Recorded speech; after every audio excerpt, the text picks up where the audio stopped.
What are you talking about, Lord Captain?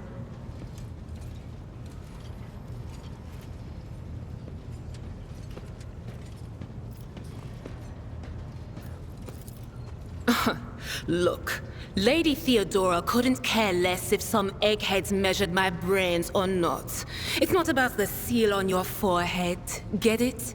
It's about what's in your gut, if it's rotten or not. My gut's stronger than the adamantine on this here ship. And my implants are better than the ones they put in you on your Terra. If they weren't, I wouldn't have lived as long as I have.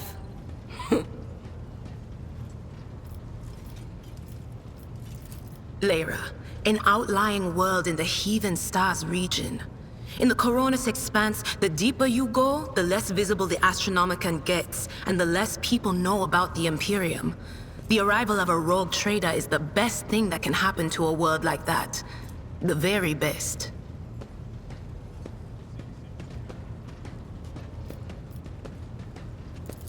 It's an out-of-the-way planetoid between two faint stars. On Lyra, a dozen local tyrants fight over 5 measly continents. But they use everything they can to win, from poison to psychers.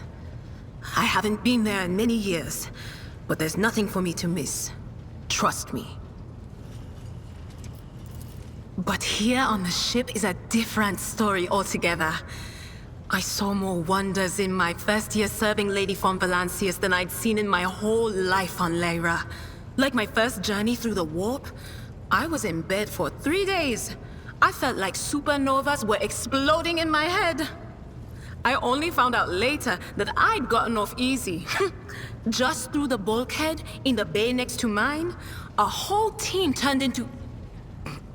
Look at me rambling on, Lord Captain. Pay no attention. It wasn't like it was a very fun trip, Lord Captain.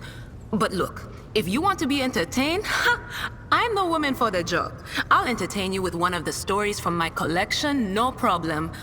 But if you want to hear about the time I melted everyone in the bay next door, well, I just don't really want to go into the details on that one, all right?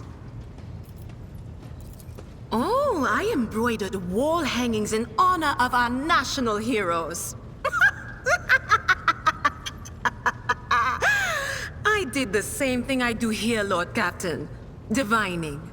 Our rulers prized the ability to see into the future. Every psyker that could be found was worth a small fortune on Lyra. There's no such thing as a peaceful life on Lyra. People like me were especially sought after. They'd pick psychers up wherever they found them, buy kids off their parents, even just abduct them. Take me, for instance. I got taken from my street gang.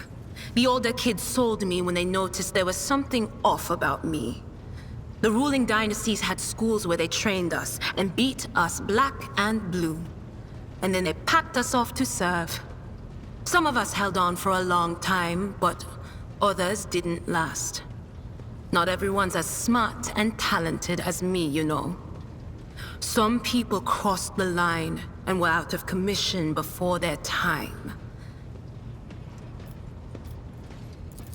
Theodora von Valancius paid a visit to the ruler I was serving at the time. I don't know what the visit was for, and it's no business of mine anyway. I can still remember the way the voices in my head changed when I looked at her. They were practically screaming. She had so much behind her, and plenty ahead of her too. As I gawped at her, all of a sudden I heard a whisper. A hint, a suggestion, nothing more. But I know the difference between idle chatter and a real threat. I seized my chance and approached Theodora. I managed to whisper a couple of words in her ear before the wardens dragged me away. They beat me and locked me up. No wonder. It wasn't my place to converse with outsiders. And then Theodora's people came for me. They broke down the wall, butchered the guards. Also, I could tell them my warning in full. So I said the rest, but I didn't want to go back to my old life.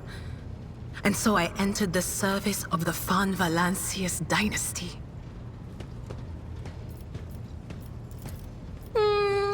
few times. Not many. And if I think about it, why would I want to? I've got everything I need here. All the whispers I hear are familiar ones. They almost feel like family. And if I want to hear about the nightmares off the ship, I can, after some amasec. But don't go getting the wrong idea. If I have to, I'll follow you to the edge of the galaxy. Of course, Lord Captain. You bet I do, Lord Captain.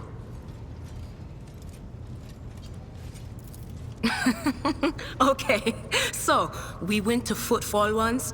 Well, I mean, Lord Captain Theodora went to Footfall a lot. But on that occasion, she took me with her for some reason. My day had gotten off to a bad start.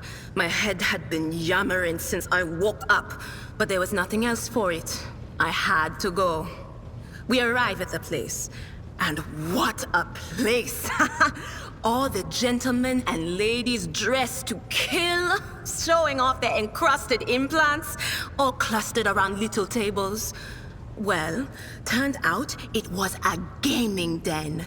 And not just any gaming den, but one run by somebody with deep pockets for people with just as much cash to splash.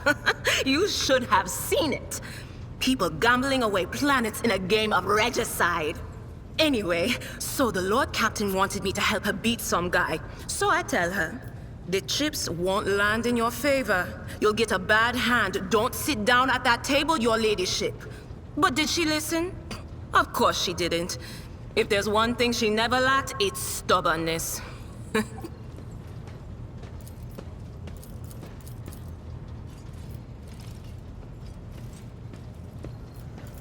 So they sat down and the cards were dealt. I'm hovering around like I'm not involved, but I'm keeping my eye on things. And everything in my head keeps getting louder and louder. Anyway, it's a good thing I realized in time that my mind wasn't going haywire over a losing hand, but something else. I made some excuse to drag the Lord Captain up from the table and took her away from that place. And a few minutes later, the room where we'd been... It turned out some wise guy had the same bright idea to bring a pet psyker along with him. One of those ones who just scuttle around in Footfall's underbelly. And the psyker just freaked out, I guess. After all the commotion, people went to see what happened in the room. And they'd all gone for each other's throats. Literally. With teeth. And I think they completely detached that asteroid from Footfall and pushed it off into open space so it would head off toward the local star.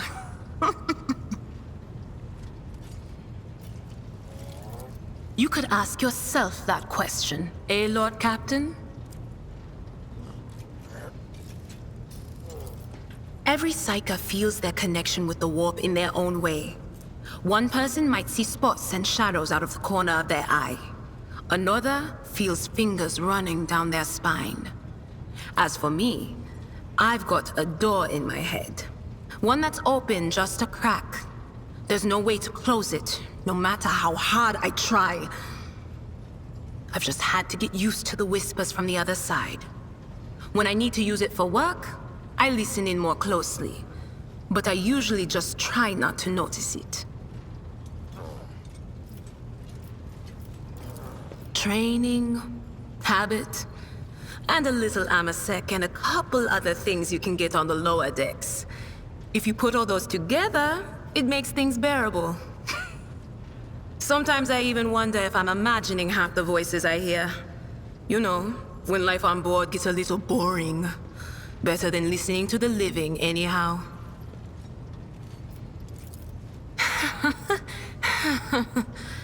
Well, if the door opens, that means somebody's planning to come in, right? But screw them. They're not coming through. Trust me, I know how to keep my valuable head locked up tight.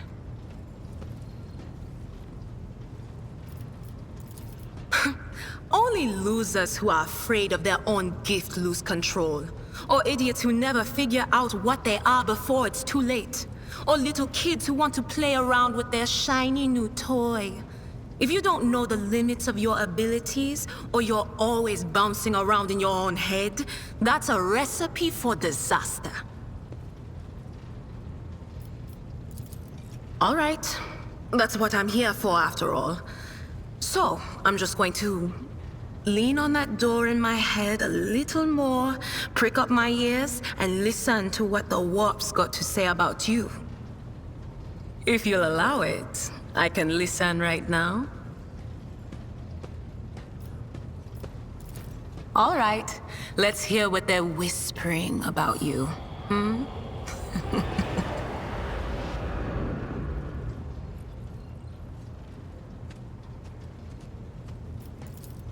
Seek not on firm ground, but in a golden hall suspended in the void. There waits a child without kin, but with a name blind to truth. She draws the brush across the canvas and does not notice that her palette is full not of paint, but of blood. And with each smear, this well does not deplete, but fills and fills up to the brim. One thing is clear. When this vessel overflows, none will remain unstained. Among the blind men and false prophets, a red-robed sage seeks the answer to a question.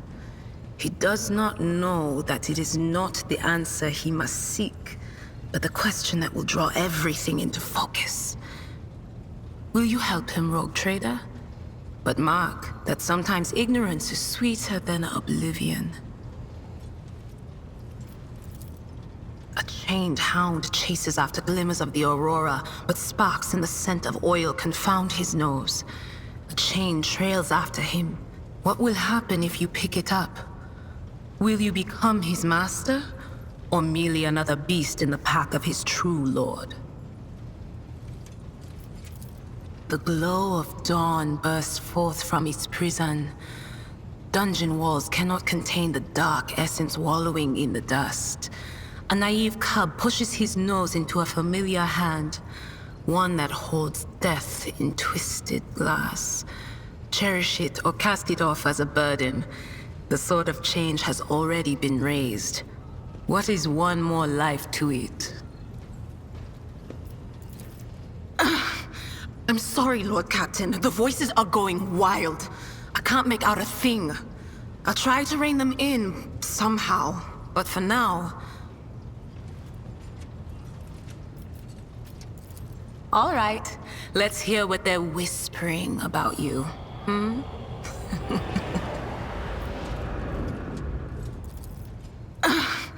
I'm sorry, Lord Captain. The voices are going wild. I can't make out a thing. I'll try to rein them in, somehow. But for now... None of the officers knew the Lord Captain well, not even Abelard, and she was always closer to him than anyone else. She told me from the off if I ever listened to anything in the warp about her without her permission, I'd be going out through the airlock. I'm not an idiot, so I never stuck my nose where it didn't belong. Only when I was asked. It's hard to wrap my head around the fact that she's gone. Lady von Valancius gave me everything I have. She opened the stars to me and the paths between them. I still think I can hear her voice. The little sister is afflicted with her own set of voices, ones that whisper to her about corruption and heresy. The silly girl doesn't realize that if she wants to find the source, she needs to start by looking in her own head. Of course, always at your service, whenever you need me.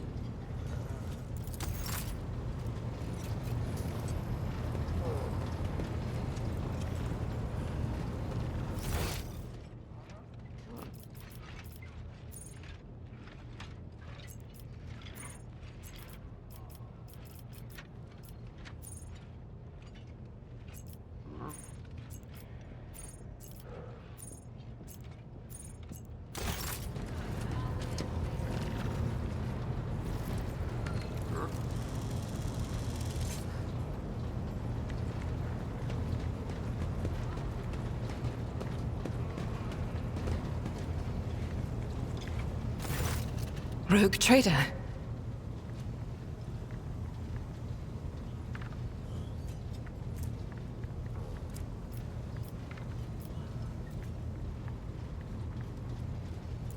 Gladly, there are none more faithful to the God Emperor than my sisters. We fight against his enemies by the will of the Holy Ecclesiarchy. I beg your pardon, rogue trader. Here I am talking about what every lesser noble in the Imperium knows. So what exactly are you interested in hearing about?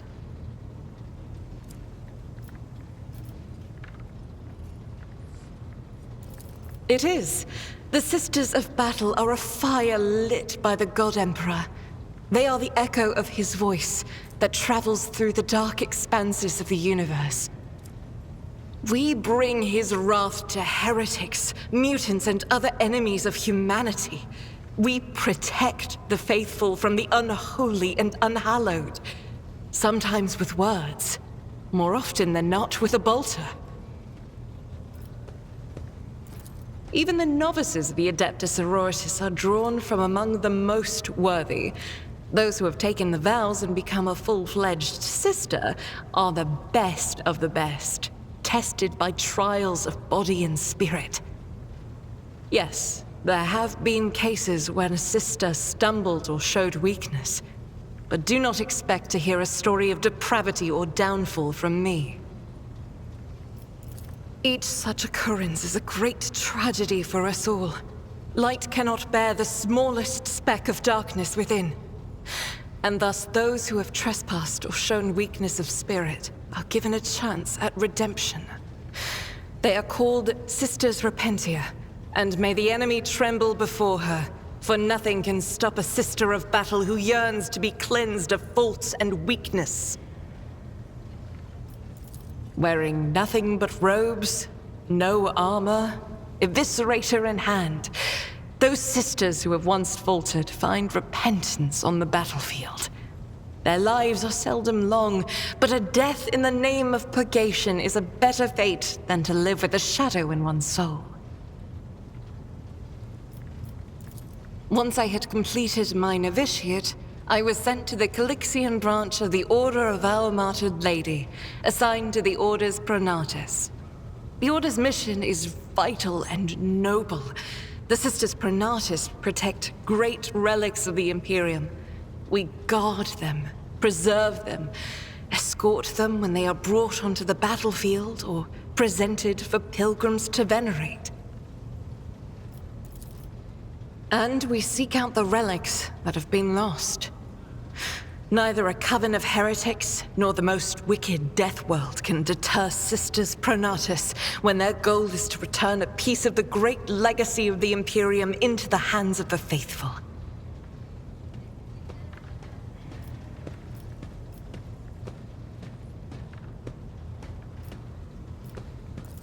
Don't let the name deceive you. The Order's militant trains sisters to march onto the battlefield as an army. That does not make sisters who belong to the non-militant orders timid and helpless. Both the solace-bringing Sisters Hospitaller and the enlightened Sisters Dialogus know how to greet enemies of humanity. Their dialogue with heretics is usually quite short, with the last word being a bolter discharge. And my order has all the more reason to be known for the martial prowess of its sisters. We are the keepers of the Imperium's relics. What would become of our blessed hero's legacy if the Sisters Pronatus could not protect it?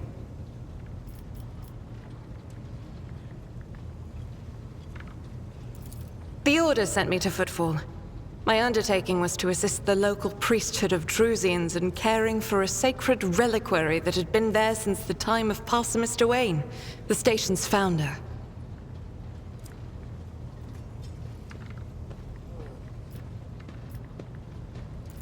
None that I'm aware of, but the Sisterhood's orders are many, and can operate independently of one another, sending their sisters wherever their presence is needed as deemed by the Ecclesiarchy. Perhaps somewhere in the Lord Inquisitor's retinue, may his path be blessed, my sisters perform their duty as we speak. I wish it were so. Even a single evening spent in joint prayer and training would bring me joy.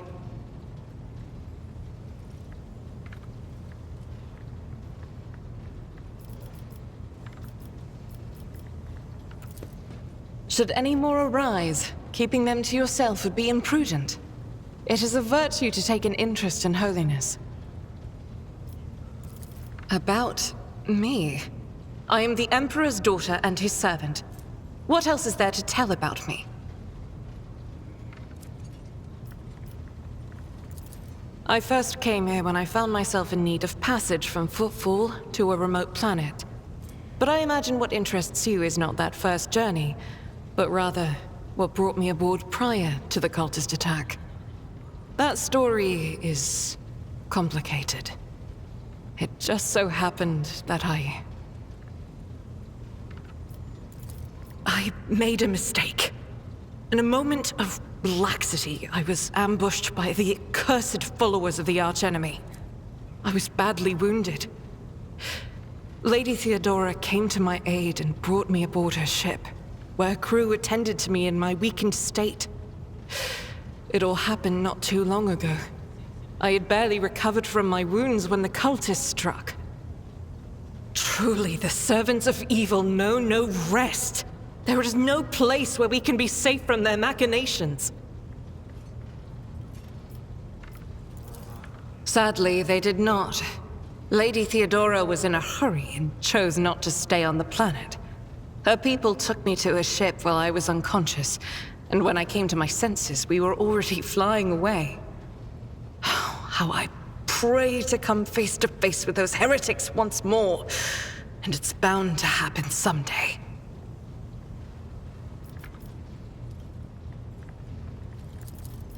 It happens even to the best of us. My mistakes are my burden to bear. I'll find a way to atone for them. On one of the recently discovered planets in the Expanse, no one suspected that it had already been tainted by the filth of heresy.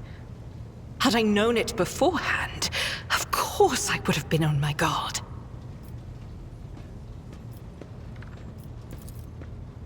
The path to that planet was lost. All the knowledge is gone, along with the previous navigator.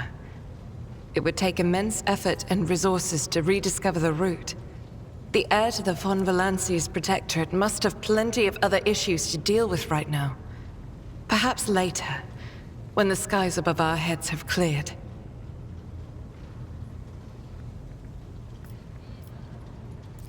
I hadn't been here that long. Just one journey from Footfall, and the other journey, the majority of which I spent in the confines of the medbay. I can't tell you much about the first voyage.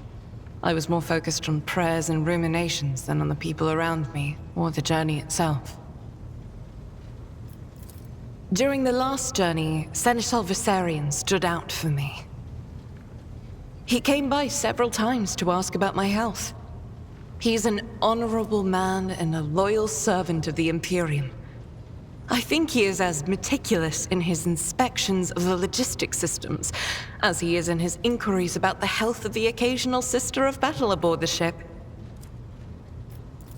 But not all of Theodora's people have earned my trust. You know who I'm talking about. There is no place for Adira Tlas among the God Emperor's faithful. I'm surprised she wasn't in league with the cultists. And I'm equally surprised by how deep heresy and treason run in this place. I'm glad we all made it through that dark hour. May the day that follows be bright. As you wish.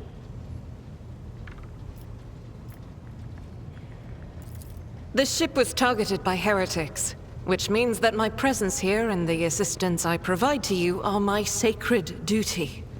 Sooner or later, I will likely have to return to Footfall to protect its reliquary, but for now, I wish to remain a part of the rogue trader's crew.